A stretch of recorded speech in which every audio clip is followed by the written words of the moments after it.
अहिल्या का उद्धार। अहिल्या स्वयं ब्रह्मा देव की पुत्री थी। अत्यंत रूपवती होने के कारण देवराज इंद्र की नियत अहिल्या पर खराब हो गई। इसके पश्चात भी अहिल्या की शादी महर्षि गौतम से हो गई। इससे देवराज इंद्र बहुत क्रोधित हुए और उन्होंने उन दोनों से बदला लेने की सोची। एक रात देवराज इंद्र ने मुर्गे का रूप धारण करके ऋषि गौतम के आश्रम के बाहर जाकर बांग देनी शुरू कर दी।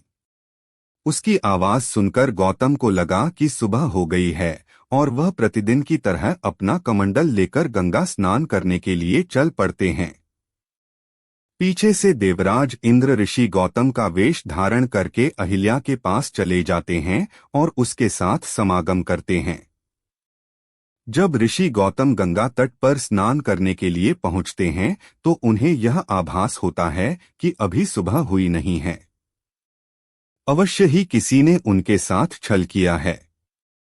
इसीलिए वह तुरंत अपने आश्रम की तरफ चल देते हैं। ऋषि गौतम अपने आश्रम पहुंचते हैं तो वह देखते हैं कि उन्हीं के भेष में एक व्यक्ति उनकी कुटिया से निकल रहा है।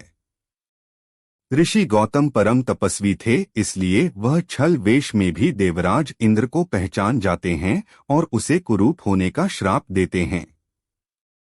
यह सुनकर अहिल्या अपनी कुटिया से बाहर निकलती है।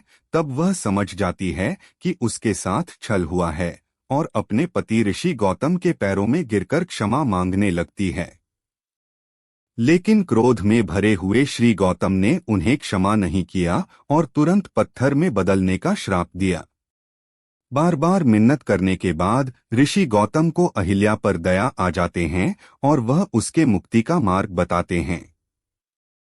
जब भगवान विष्णु राम अवतार में पृथ्वी पर आएंगे तब वह अपने चरणों से स्पर्श करके तुम्हें इस श्राप से मुक्त करेंगे।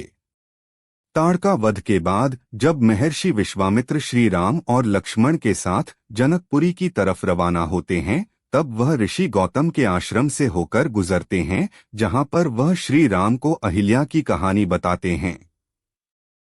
तब श्री राम अपने पैरों से स्पर्श करके पाषाण में परिवर्तित हो चुकी अहिल्या को शाप मुक्त कर देते हैं और इस तरह भगवान राम के द्वारा अहिल्या का उद्धार हो जाता है।